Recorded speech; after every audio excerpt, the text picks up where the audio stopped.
이 시간에 우리 다 같이 하나님의 말씀 보시겠습니다. 하나님 말씀은 전도서 11장 7절로 10절까지 있는 말씀이 되겠습니다. 오늘 하나님 말씀은 전도서 11장 7절로 10절까지 말씀이 되겠습니다. 우리 교독하십시다. 진실로 빛은 달콤한 것이요 눈으로 해를 바라보는 것은 즐거운 일이로다. 그러나 사람이 여러 해를 찾으며 그 모든 해를 기뻐할지라도 어두운 날들이 많은 것이니 그런 날들을 기억할지로다. 다가오는 모든 것은 헛되도다. 오 청년이여 내 젊은 때를 기뻐하라. 내 젊은 시절에 내 마음이 너를 기쁘게 하고 내 마음이 원하는 길들로 걸으며 내 눈이 보는 대로 걸으라. 그러나 이 모든 일들로 인하여 하나님께서 너를 심판자리로 데려가실 줄 너는 알라. 내 마음에서 제거하며 악을 내 육체에서 치우라. 어릴 때와 젊을 때는 헛된 것이니라. 기도하십시다. 살아계신 아버지 하나님, 오늘 시간 하나님께서 참 우리를 불러 모아주시고 하나님의 말씀을 통하여 우리가 어떻게 살아야 될 것인가 인도해 주시는 것을 감사합니다. 아버지 하나님, 이 연약한 종을 붙드시고 하나님 말씀을 정확하게 올바로 증거할 수 있도록 도와주옵소서. 살아계신 예수님 이름으로 기도하옵나이다. 아멘. 착석해 주시기 바랍니다. 사람이라면 누구나 한 번쯤은 어떻게 사는 것이 가장 가치 있고 아름답고 행복한 삶을 사는 것일까에 대해 고민을 해 볼 것입니다. 특별히 요즘같이 참 변화무쌍하고 이 불확실성의 시대를 살아갈 때는 더욱 그러할 것입니다. 그렇다면 우리는 우리에게 주어진 이 하루하루의 삶을 어떤 마음, 어떤 자세로 살아야 될까요? 어떤 면에서 이 물음은 우리 인생에서 가장 중요한 물음일 것입니다. 어떻게 살 건가? 그러나 오늘날 대부분의 현대인들은 이 문제에 대해 별로 심각하게 생각하지 않고 사는 것 같습니다. 그저 바쁘고 분주하게 살다가 어느 날 내가 벌써 이렇게 됐나 하고 한숨 짓는 사람들이 그만큼 많다는 것입니다. 그러므로 오늘 저는 어떻게 살 것인가 하는 제목을 가지고 오늘 본문에서 말씀하시고 있는 그 하나님의 음성을 함께 듣기를 원합니다. 사실 우리가 이 세상에 태어나서 좀 더 아름답고 가치 있고 행복한 삶을 이루며 산다는 것이 결코 그렇게 단순하거나 그렇게 쉬운 문제가 아닙니다. 왜냐하면 우리 인생은 오늘 본문에서 말씀하고 있는 것처럼 여러 가지 어두운 날들이 도처에 도사리고 있기 때문입니다. 그러므로 솔로몬은 오늘 본문을 통해서 우리 인생에 대해 먼저 부정적인 측면 세 가지를 이야기하고 있는데, 첫째는 오늘 본문 여기 전도서 11장 8절 중반절에 보면 어두운 날들이 많을 것이다 이렇게 말씀하고 있습니다. 여기서 어두움의 날이란 고통과 눈물을 흘려야 될 그런 날들이 많으리라는 것입니다. 사실 우리가 이게 얼마나 공감이 가는 이야기입니까? 이건 10년을 살든 100년을 살든 어두운 날이 많기는 마찬가지예요. 또 많이 가졌건 적게 가졌건 많이 배웠건 적게 배웠건 간에 마찬가지입니다. 그러므로 욥은 욥기서 5장 7절에서 인생은 고난을 위하여 났나니 라고 탄식하고 있습니다. 인생은 고난을 위해 났다. 어두운 날들이 많다 하는 거예요. 둘째, 8절 하반절에 보면 우리 인생에 대해 모든 것은 헛되도다 라고 고백하고 있습니다. 즉 우리가 이 세상에서 어떻게 살았던, 얼마를 가졌던, 여기에 얼마를 살았던 이 허무감을 느끼게 된다는 거예요. 결국은. 그래서 옛 시인이 말하기를 산 너머 행복이 있다기에 갔다가 눈물만 흘리고 왔다. 그렇게 이야기하잖아요. 그런데 이 허무함이란 오늘 본문 여기 10절 하반절에 보면 어릴 때와 젊을 때, 즉 어느 세대에나 또 누구에게나 찾아오는 것이라고 말씀하고 있습니다. 세 번째 9절 하반절에 보면 하나님께서 너를 심판 자리로 데려가실 줄 너는 알라 이렇게 말씀하고 있습니다. 여러분 이 말씀의 뜻이 뭐예요? 이 말씀의 의미는 사람은 이 세상에서 어떤 모양으로 살았든 결국은 하나님의 심판대 앞에 서서 하나님의 심판을 받게 된다는 것입니다. 사실 어떤 면에서 보면 우리 모두에게는 두려운 미래가 기다리고 있다는 거예요.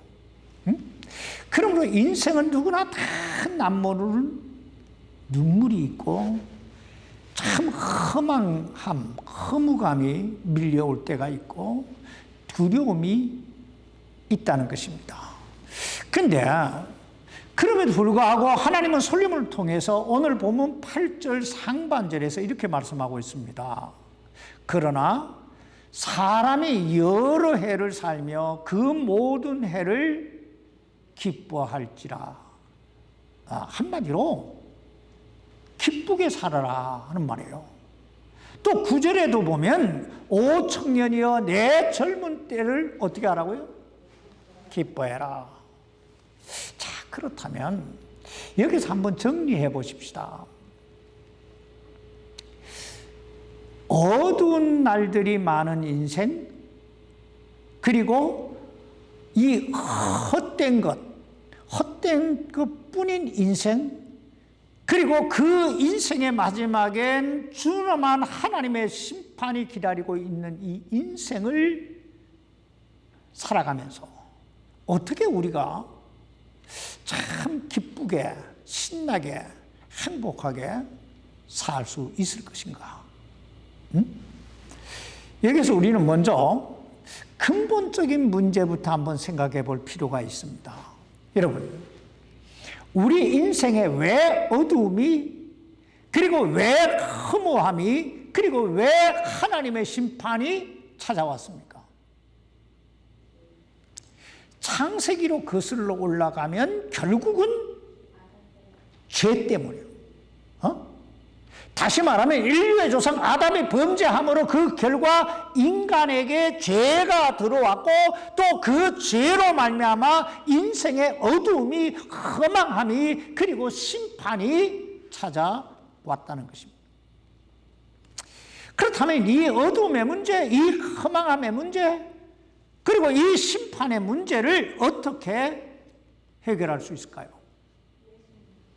그것은 무엇보다 먼저 이 죄의 문제부터 해결돼야 돼요. 이 죄의 문제를 해결해야 된다. 그렇다면 이 죄의 문제를 어떻게 해결받을 수 있을까요? 로마서 5장 8절에 보면 우리가 아직 죄인 되었을 때 그리스도께서 우리를 위해 죽으심으로 하나님께서 우리를 향한 자신의 사랑을 당당히 제시하셨다, 확증하셨다, 이렇게 말씀하고 있습니다. 근데 로마서 5장 9절에 보면 이제 우리가 그분의 피로 의롭게 되었나니 이렇게 말씀합니다. 그분이 누구예요? 예수 그리스도의 피로. 이 말씀을 종합해 보면 하나님께서 우리를 사랑하심으로 그 죄의 문제, 어둠의 문제, 이 허망함의 문제를 해결해 주시기 위해 당신의 하나밖에 없는 독생자 예수 그리스도 그 아들을 이 땅에 보내서 십자가에 못 박혀 피 흘려 죽게 하심으로 그 문제를 해결해 주셨다는 거예요. 그러므로 에베소서 2장 8절에 보면 너희가 믿음을 통해 은혜로 구원을 얻었나니 이렇게 말합니다. 은혜로 구원을 얻었나니. 뭘 통해? 믿음을 통해. 다시 말하면 이 죄의 문제는 오직 우리 죄를 위해 갈보리 십자가에 못 박혀 피 흘려 돌아가신 그 예수 그리스도를 믿음으로만이 가능할 수 있다는 것입니다. 자, 그렇다면 오늘 여러분은 예수 그리스도를 믿음으로 이 죄의 문제를 해결받으셨습니까? 자, 고린도후서 5장 17절에 보면 예수 그리스도를 믿음으로 말미암아 죄의 문제를 해결받은 사람들을 향해 이렇게 말씀하고 있습니다. 그런즉 누구든지 그리스도 안에 있으면 그는 새로운 창조물이라. 옛 것들은 지나갔으니 보라 모든 것이 새롭게 되었도다. 자, 지금부터 여러분 참 심각하게 생각하며 들으셔야 돼요. 그렇습니다. 누구든지 아무라도 예수 그리스도를 믿음으로 영접한 사람은 새로운 창조물, 새로운 피조물, 새로운 사람이 되는 거예요. 자, 이것은 우리가 교회를 얼마나 오래 다니느냐, 우리가 성경을 얼마나 아느냐 하는 문제가 아니에요. 이것은 오직 내가 예수 그리스도께서 나의 죄를 위해 십자가에 못 박혀 그 대속의 죽음을 죽으시고 나에게 영원한 생명을 주시기 위해 죽음의 권세를 깨뜨리시고 3일 만에 부활하신 그 사실을 믿느냐 믿지 않느냐 하는 문제입니다. 또 여기에서 새로운 창조물이 되었다라고 하는 건 새롭게 태어났다는 말이에요. 새 사람이 됐다는 얘기예요. 즉 예전에는 내가 죄인이었는데 이제는 어떤 사람이 됐다? 의인이 됐다는 거예요. 예전에는 내가 마귀의 자녀고 어둠의 권세 아래에 있었는데 이제는 내가 빛의 권세 아래 하나님의 자녀로 새롭게 태어났다는 말이에요. 자, 그러므로 새로운 창조물이 된 사람은 모든 사물을 보는 그 시각이 달라야 되고, 그리고 생각이 달라야 되고, 그것에 대한 반응이, 행실이 달라야 된다는 거예요. 다시 말하면 예수 그리스도를 믿음으로 새로운 창조물로 거듭난 사람은 그 신분이 변했잖아요. 그 신분과 함께 생각하는 것도 변하고 행동하는 것도 변하고 보는 시각이 달라지는 거예요. 다른 말로 하면 이 세상은 똑같은 거예요. 어제 있던 게 그대로 있는 거예요. 내 주변의 사람도 똑같이 있어요. 나를 둘러싸고 있는 모든 여건은 그대로 있는데 우리가 새로운 창조물로 거듭나고 나면 이것을 바라보는 내 눈이, 그리고 내가 생각하는 이 생각이, 그리고 내가 반응하는, 행하는 그 행위가 달라진다는 거예요. 응? 이게 안 달라지는 사람들은 생각해 봐야 돼요, 심각하게. 그러면 우리가 기쁘고 즐겁고 행복하고 가치 있는 인생을 살기 위해서는 무엇보다 먼저 예수 그리스도를 믿음으로 새로운 창조물로 거듭나야 된다는 거예요. 새롭게 태어나야 된다는 거예요. 그렇다면 여러분에게 한 가지 물어보십시다. 오늘 여러분은 예수 그리스도를 믿음으로 새로운 창조물이 되셨습니까? 그래서 뭔가 삶이 변했어요? 뭔가 새로운 창조물이 되고 나니까 기쁘고 즐겁고 행복하고 가치 있는 인생, 의미 있는 인생을 살아가시고 계십니까? 자, 데살로니가전서 5장 16절에 보면 항상 기뻐하라 이렇게 말씀합니다. 언제 기뻐하라고요? 항상 기뻐하래요. 항상 기뻐하래요. 여러분 지금 기뻐요? 그러면서 데살로니가전서 5장 18절에 보면 이것이 항상 기쁘게 사는 이것이 그리스도 예수님 안에서 너에 대한 하나님의 뜻이라고 말씀하고 있는 거예요. 자, 또 로마서 5장 3절에 보면 환난도 기뻐하노니 이렇게 말합니다. 환난을 당하는데 내 마음이 어떻게 해야 된다고요? 기뻐해야 돼요. 다시 말하면 그리스도인은 어떤 경우에라도 기뻐하고 즐거워할 수 있어야 된다는 거예요. 그렇다면 잠깐 이 말씀 앞에서 우리 자신을 한번 비춰보십시다. 우리 뭐 양심이 찔려도 할 수 없지. 어떻습니까? 여러분의 삶은 어떤 경우에도 기뻐하고 즐거워하십니까?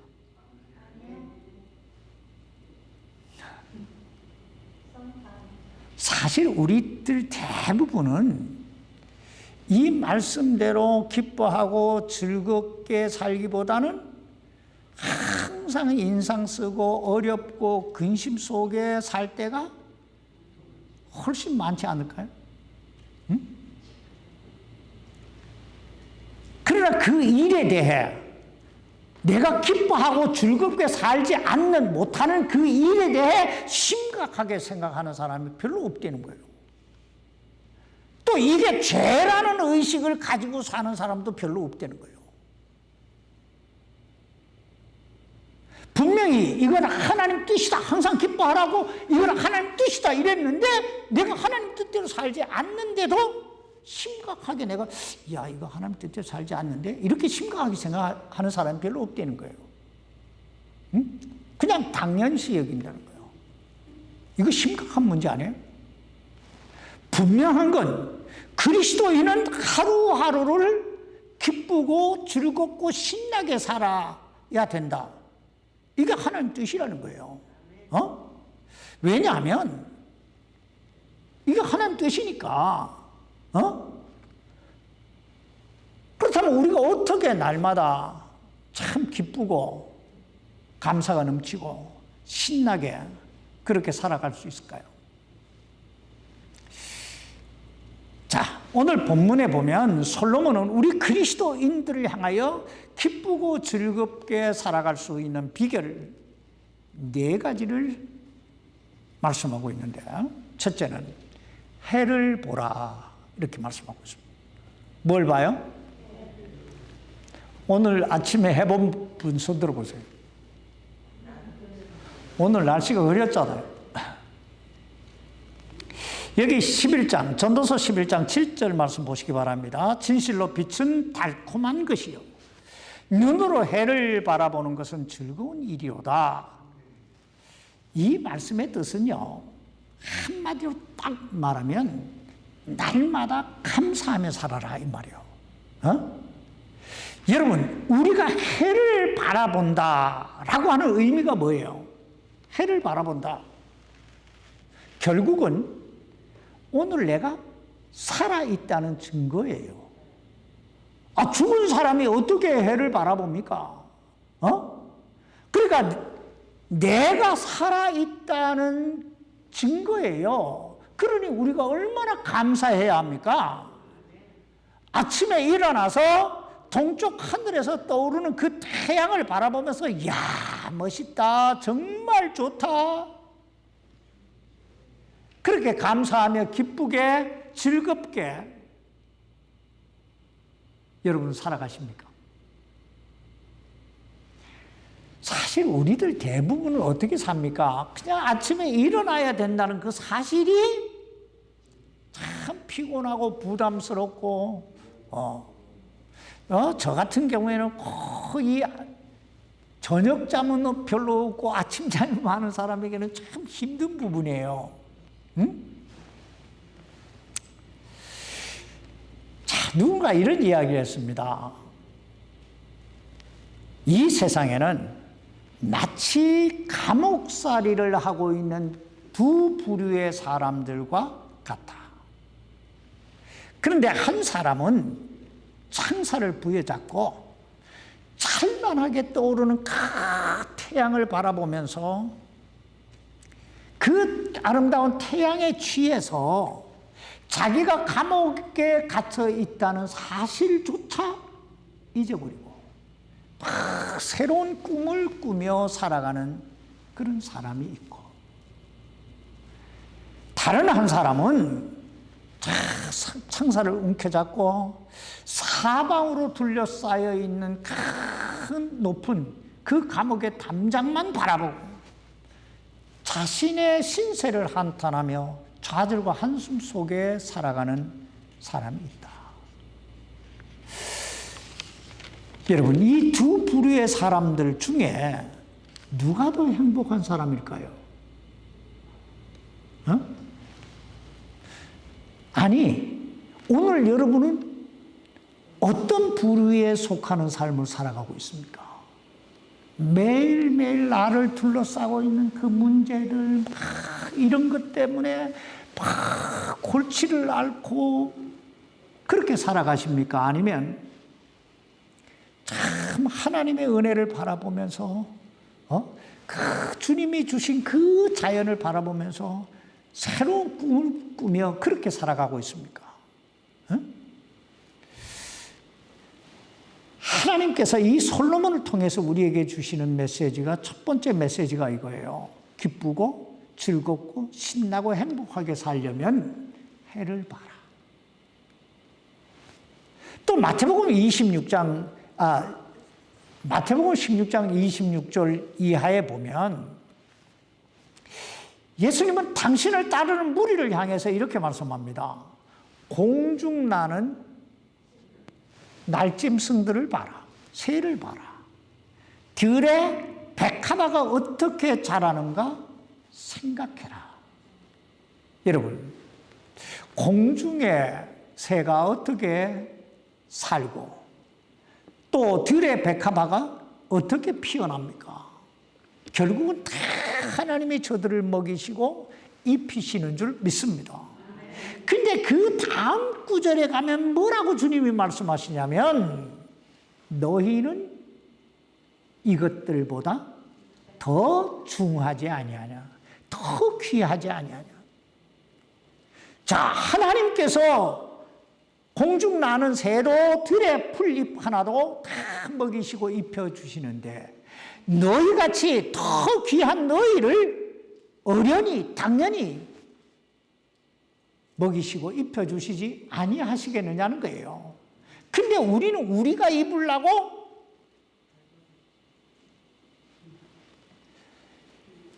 그러므로 이 다윗은요, 자기 아들 압살롬이 쿠데타를 일으켰어요. 그래서 막 진짜 잠옷바람으로 막 도망을 가는데, 도망을 가다가 뚝 들을 보니까 들에 막 양들이, 푸른 초장에 양들이 한가로이 풀을 뜯어먹고 있는 거예요. 그때 다윗이 시를 써요.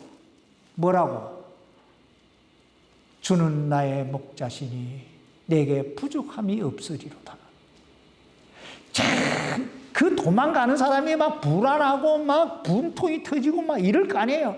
그랬다면 그는 다시 회복할 수 없는 인생이 됐을 텐데, 새로운 꿈을 꾸니까 주님이 나를 푸른 초장 맑은 시냇 물가로 인도하시는도다 하니까 그 마음이 편안히 오는 거예요. 그러므로 기쁘고 즐겁게 살기 원한다면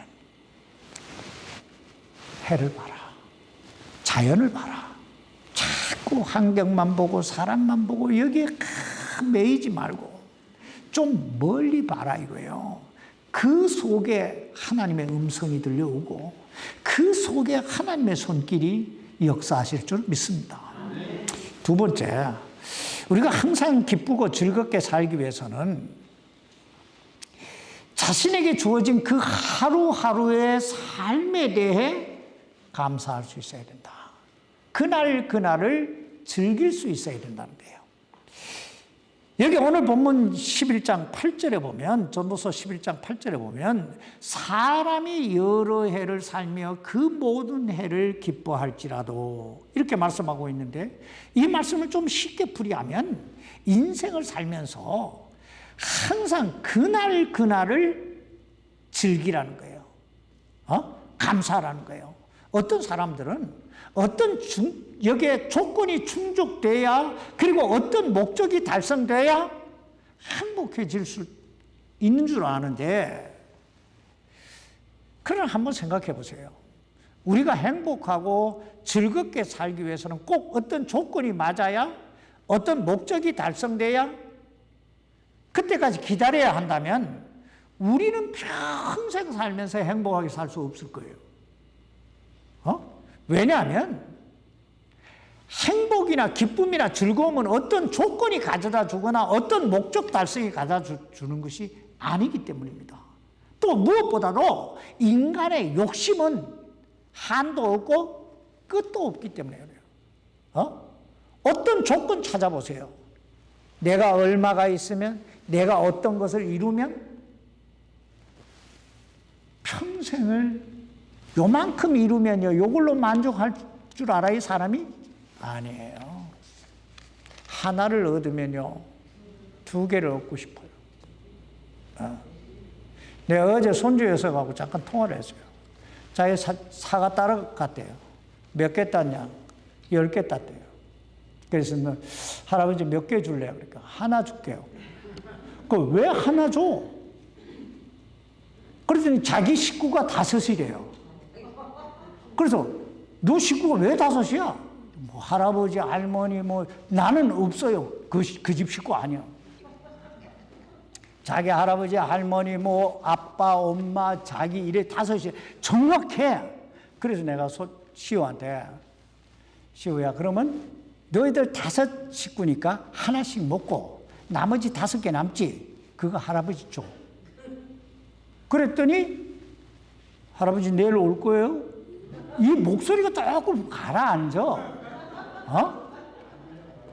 가라앉아.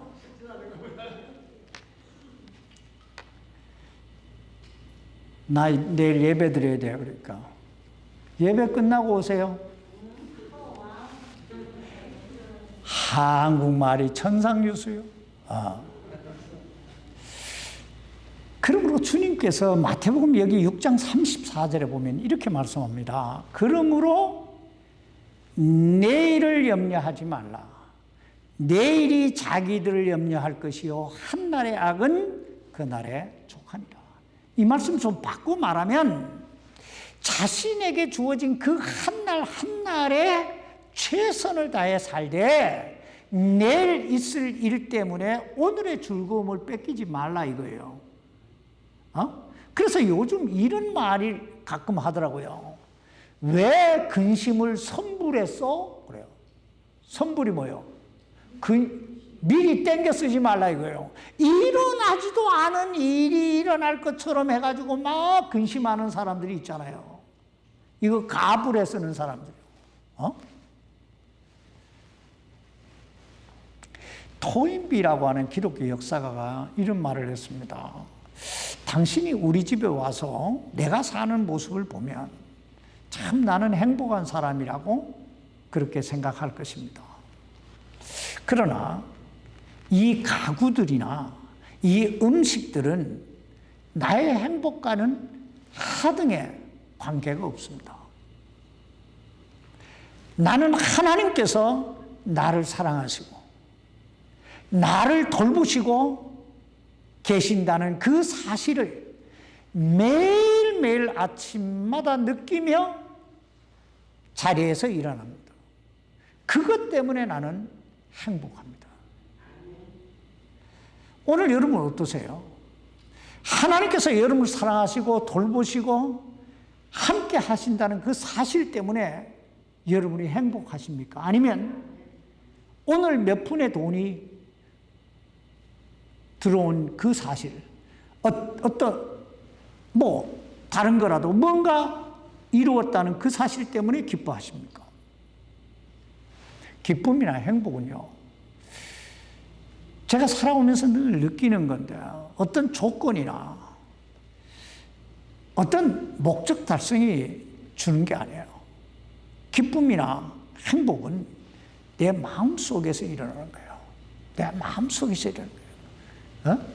마음 속에서 일어나는 거예요. 세 번째, 기쁘고 즐겁게 살기 위해서는 우리 마음의 근심을 제거해야 된다. 이렇게 말씀하고 있습니다. 근심을 제거해야 된다.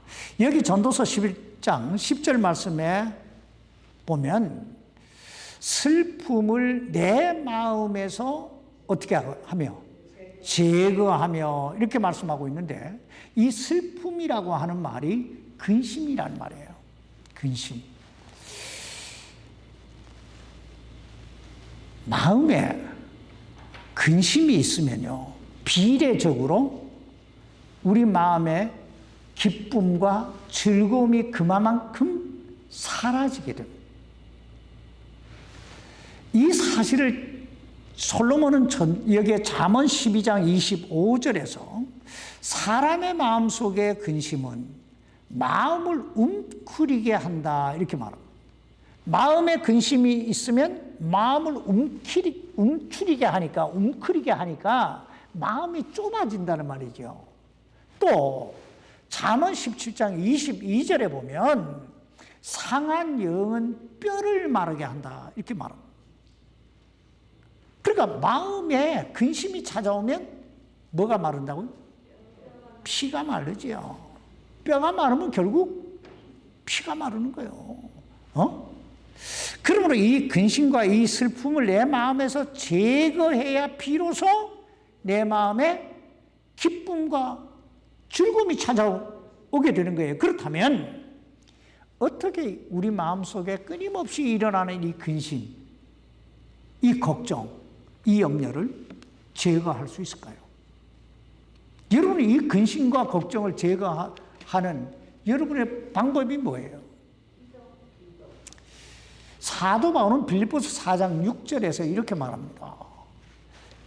아무것도 염려하지 말고 오직 모든 일에서 기도와 간구로 너희가 요청할 것들을 감사와 더불어 하나님께 알리라.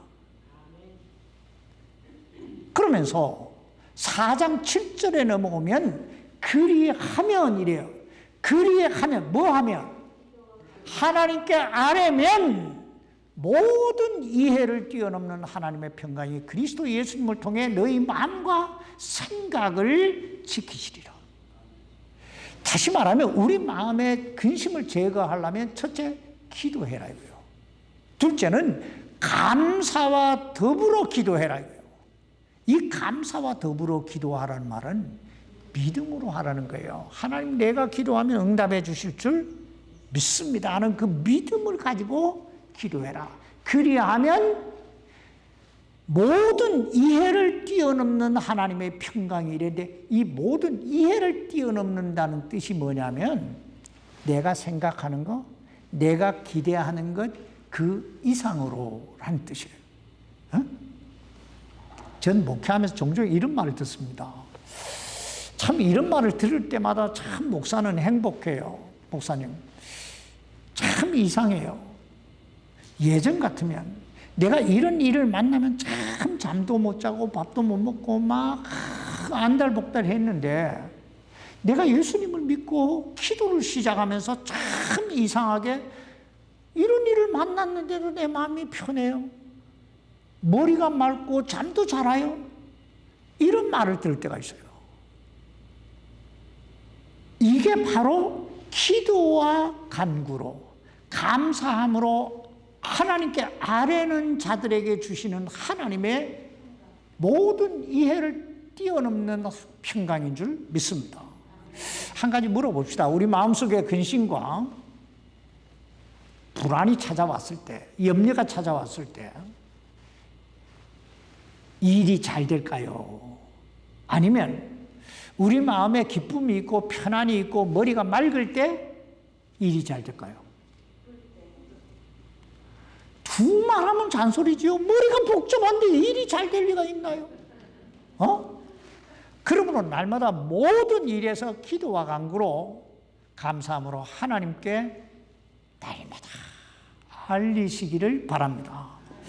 그리하면 우리 마음의 근심은 사라지고 하나님이 주시는 기쁨과 감사가 넘치게 될 줄 믿습니다. 마지막으로 기쁘고 즐겁게 살려면 오늘 본문 여기 전도서 11장 10절에 보면 악을 내 육체에서 치우라고 말씀하고 있습니다.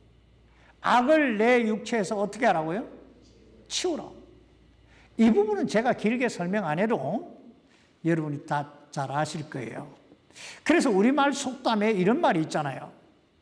도둑이 재발전이다.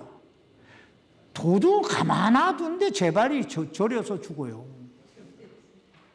또 죄 지은 사람은 두 발 벗고 잠 못 잔다. 그리고 잠 못 자야 죽지요.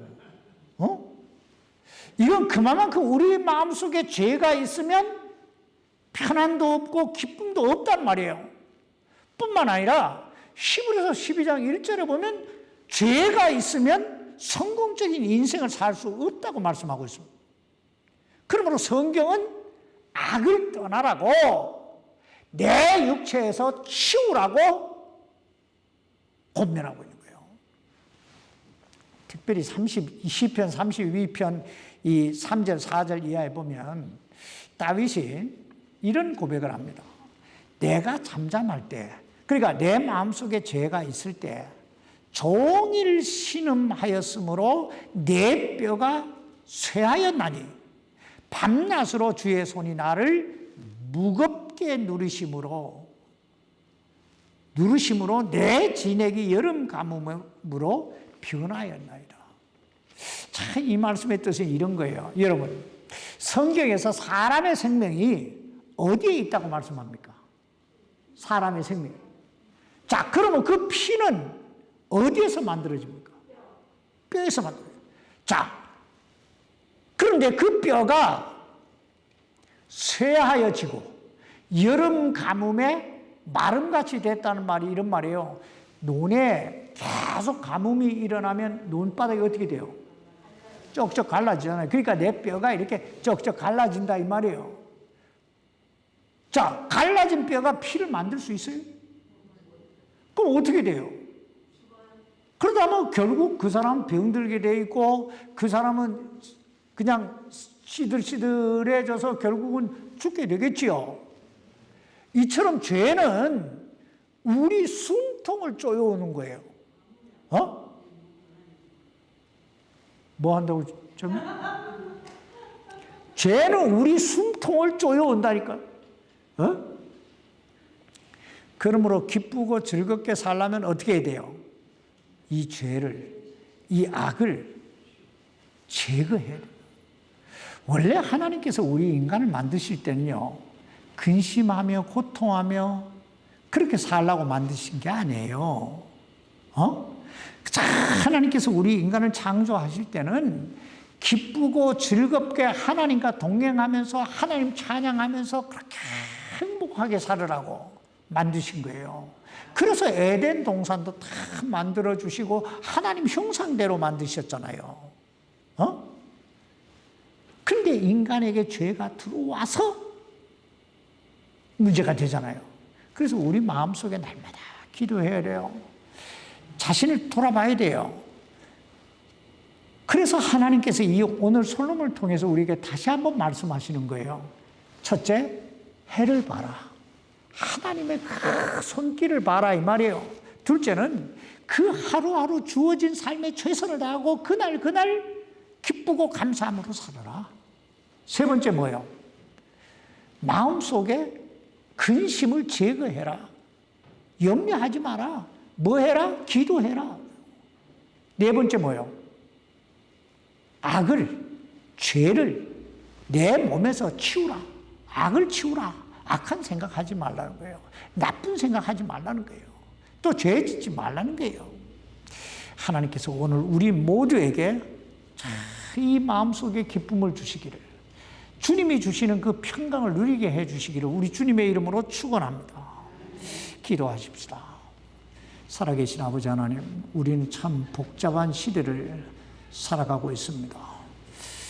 살면서 한 번도 경험해보지 못한 일들도 경험하고, 오늘은 특별히 참 9.11 사태가 일어났던 그런 날입니다. 예측이 불허한 그런 시대 속에서 우리가 하나님만 의지하며 참 주님의 말씀을 따라 살아갈 수 있는 그런 믿음을 주시니 얼마나 감사한지요. 앞으로 참 우리가 그 매일매일 주님과 동행하는 삶, 주님이 공급하시는 그 손길을 느끼며 사는 그런 삶을 살게 해 주옵소서. 너무 참 아무것도 아닌 인생, 아무것도 아닌 이 존재, 이 육신을 너무 신뢰하지 말게 하시고, 하나님 의지하면서 믿음으로 살면 하나님께서 우리에게 결국은 가장 좋은 걸 주실 줄 믿습니다. 그 가장 좋은 걸 경험하게 해 주옵소서. 그리고 참 오늘 예배에 참여하지 못하는 우리 성도들, 하나님 저들을 친히 성령으로 찾아가 주셔서 연약한 부분마다 어루만지시고 치료하시고 강건케 하셔서 주님 영광 위에 남은 생에 멋있게 함께 살아갈 수 있도록 도와주옵소서. 예수님 이름으로 기도하옵나이다. 아멘.